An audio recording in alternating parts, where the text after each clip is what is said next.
everybody, welcome. I have some good news for you today. Agentic systems are fundamentally breaking traditional security, and today I will walk you through why I think this is actually great news for you. But first, if you're new here, hi.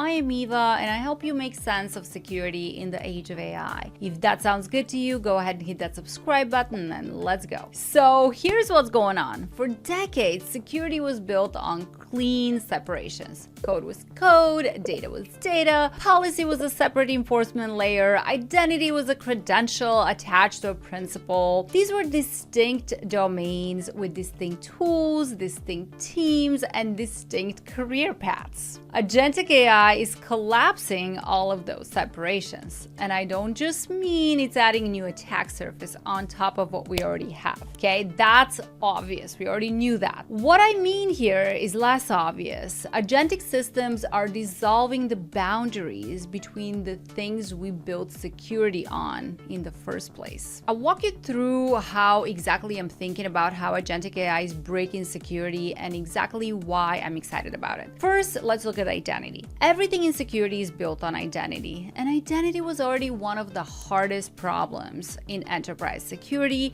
before agents showed up, okay? We weren't just managing human users. We've always had service accounts, machine identities, workload identities, federated trust across cloud providers. Identity was already complex as it is.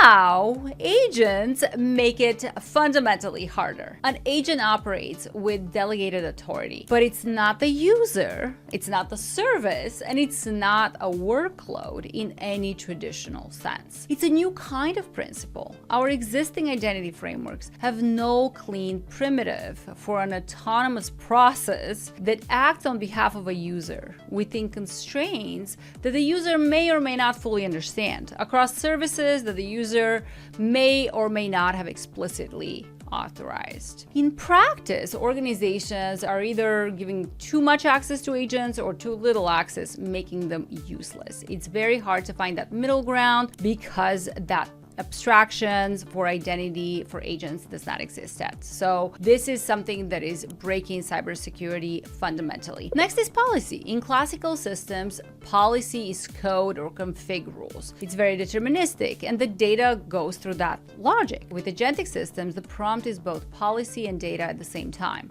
An agent instruction can be a security policy expressed in natural language, sitting inside a data stream. Your entire policy enforcement layer is now subject to prompt injection. Think about what that means. Someone can craft a malicious input and rewrite your entire security policy, not your firewall rules, your actual governance logic. So next is audit. When a traditional system makes a decision, you can trace the code path. Pretty straightforward, deterministic, it's reproducible, it's auditable. That's what your entire compliance posture is built on. When an agentic system, on the other hand, decides to call tool A instead of tool B, the reasoning is statistical inference across billions of parameters. You can't reproduce it easily. You often can't even explain it. Next, I want to talk about trust boundaries. Traditional network segmentation, zero trust architectures, and service meshes all assume you can draw a hard line and inspect everything that crosses it. Pretty simple. Agents don't operate that way. They operate through natural language that carries intent, not structured API calls. The attack surface is no longer a port or an endpoint. It's the meaning inside every input the system processes. Trust went from something you could map on a whiteboard to something probabilistic. Next is code itself. And this is the one that ties it all together. In agentic systems, code is no longer just code, okay? A prompt is simultaneously code because it instructs behavior, data because it processes as input, and policy because it defines constraint. So a tool is simultaneously execution, an identity decision, and a trust boundary crossing. A retrieved document is simultaneously content to be summarized and a potential attack vector carrying injected instructions. This is why traditional security tooling struggles these days. None of these tools were designed for a world where a single natural language string functions as all of those things at once. Now, here is why I think this is genuinely great news, especially if you're early in your career or looking to go and grow your career in cybersecurity, because every single one of these broken abstractions, it's an open problem, not a solved problem with mature tooling where you're competing with 20 years of expertise. An open problem where the frameworks are still forming, the tooling is still immature. And the people who go deep now will define how this industry works for the next decade. So let me be specific on areas you can focus on today and make meaningful difference. First, identity delegation for agents. The identity providers' current models don't work for autonomous principles, as I mentioned earlier. Whoever figures out capability-based, task-scoped, and short-lived credential chains for agents is solving a problem that every enterprise deploying agents right now will need solved. If you go deep on identity and understand why existing primitives break under agentic workloads, you become essential. That's future-proofing, baby. Next is prompt as policy. The entire concept of policy enforcement needs to be rethought when your governance logic lives in natural language. There is no mature solution for version-controlled, regression-tested, semantically diffed prompt policy management. If you can bridge the gap between traditional security engineering and LLM-based systems, you're operating in a space with almost no competition. Next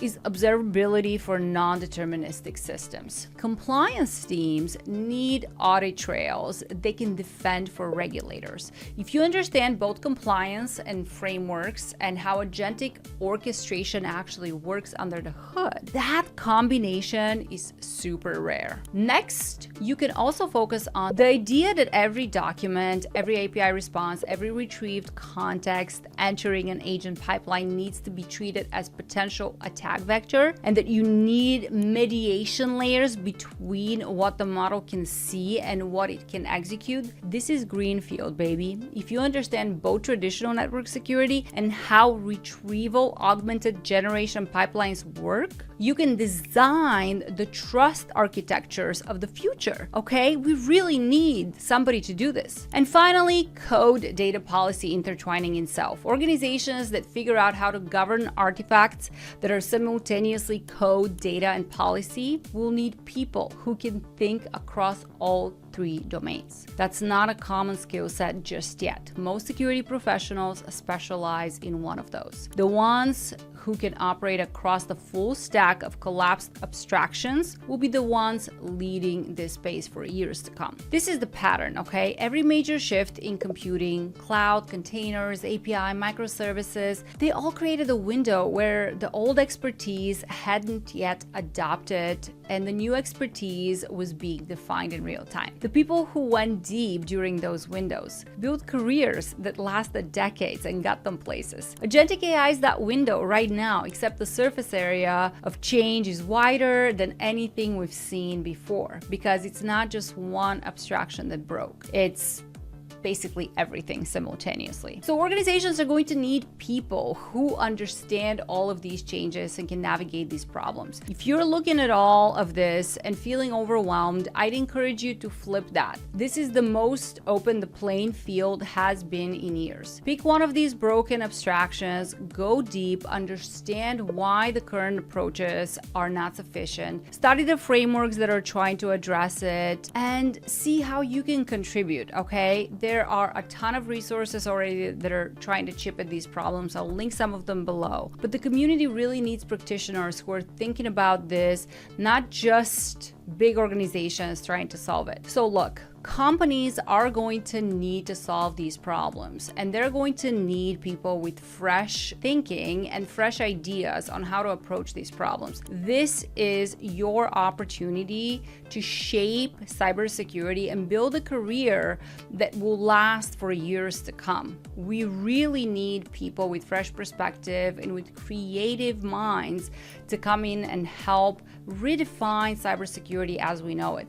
This is the one time possibly in your lifetime, I would argue possibly even competitive advantage over people with years of experience. So I really beg of you, let me know in the comments below what resonated most for you. If you have any questions, if you want me to dive deeper in any of these areas. But I truly believe that this is such a good time to be a beginner in cybersecurity because there's so many problems that we need to solve that we haven't yet, and this is your opportunity. I hope this video made you feel a little bit better about your journey in cybersecurity, and I hope that you found it useful. If you did, please do me a favor, give it a thumbs up, drop me a comment, let me know what you think. And if you haven't subscribed yet, I hope this video made you want to subscribe because I'm going to be posting a lot more videos like this. I post a lot of free resources and a lot of things that I find useful. I focus on accessible and free resources. I prioritize these because I know how hard it is to get started, and I really am committed to your success. Thank you for watching. I'll see you in the next one.